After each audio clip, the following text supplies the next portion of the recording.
অবস্থায় শাকিব খানের গোপনাঙ্গ কেটে ফেলেছেন স্ত্রী। শুধু গোপনাঙ্গ কেটেই ক্ষান্ত হননি তিনি, সেই গোপনাঙ্গ হাতে নিয়ে ভিডিও করেছেন তিনি। এই নয়ার লগে বেশি পাঙ্গা লইস না। জানা গেছে শাকিব খান ও তার স্ত্রী দুজনেই মাদকাসক্ত। প্রায় সময় তাদের দুজনের মধ্যে ঝগড়া ও মারামারি হতো। কয়েকবার স্থানীয়রা তাদের মীমাংসা করে দিয়েছেন। শাকিব খান ও তার স্ত্রীর একাধিকবার বিয়ে হয়েছে। শাকিব খান মাদক ব্যবসার সাথে জড়িত আর তার স্ত্রী দেহ ব্যবসার সাথে জড়িত বলে জানান স্থানীয়রা। যুদ্ধে যখন নেমেছি জয় এবার হবে। আহত শাকিব খান টিকটকে জুনিয়র শাকিব নামেই বেশি পরিচিত। শাকিব ও তার স্ত্রী শিখা সামাজিক যোগাযোগ মাধ্যম ফেসবুক, টিকটক, ইউটিউবে ভিডিও কন্টেন্ট তৈরি করতেন।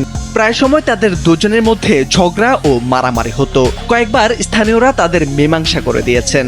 এইটা কি কইলা যা? ভালোবাসার তো কোনো সীমা নাই। তবে 9 জুন ভোরে ঘটে অনাকাঙ্ক্ষিত এক ঘটনা। এদিন ভোররাতে ঘরের ভেতর শাকিব খানের গোপনাঙ্গ কেটে ফেলেন তার স্ত্রী শিখা। এতে আলোচিত জুনিয়র শাকিবকে রক্তাক্ত অবস্থায় পড়ে থাকতে দেখা যায়, আর তার স্ত্রীর হাতে পাওয়া যায় শাকিবের গোপনাঙ্গ। বসের লগে পাঙ্গা, জমের সাথে পাঞ্জা। নারায়ণগঞ্জের বন্দর উপজেলার কলাগাছিয়া কান্দিরপাড় এলাকায় এই ঘটনা ঘটে। শাকিব খানের আসল নাম শাকিল ব্যাপারী। তিনি মাদারীগঞ্জ জেলার বাজিতপুর এলাকার বাসিন্দা।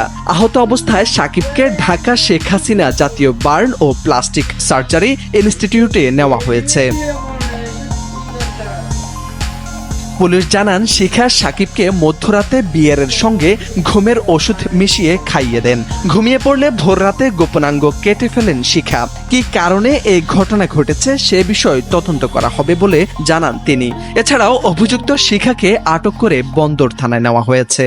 ভোর 5টার দিকে ট্রিপল নাইনের মাধ্যমে আমরা সংবাদ পাইছি। ট্রিপল নাইনের সংবাদ দিতে হলো ওই যে শিখা নিজেই সংবাদ দিতে। সেটা হলো যে আমি আমার স্বামীর পুরুষাঙ্গ কেটে ফেলছি, এখনো ঘরের ভিতরে একলা পড়ে আছে, ওর প্রচুর ব্লিডিং হচ্ছে, ও মারা যাবে, ওরে আপনারা একটু বাঁচান। গোপনাঙ্গ যেটা পড়ে গেছিল, মানে যেটা কেটে ফেলছিল, ওরা আমরা শিকারকে তো কি করছি, আটক করছি। শিকার কাছ থেকে ওরা আমরা আবার উদ্ধার করছি। বিভিন্ন সময় চিত্রনায়ক শাকিব খানের কণ্ঠ নকল করে বিভিন্ন ডায়ালগ দিয়ে ভিডিও বানাতেন জুনিয়র শাকিব খান নামের এই TikToker. I don't care, I am hero. Hello Shakib ভাই, ঘটনাটা কি হয়েছিল বলেন তো, আস্তে করে। ঘটনা আমাকে কিছুদিন ধরে বলতেছে, জেলখানে ওই বলছে তোরে বাইরে ফিরা মাইরালাম।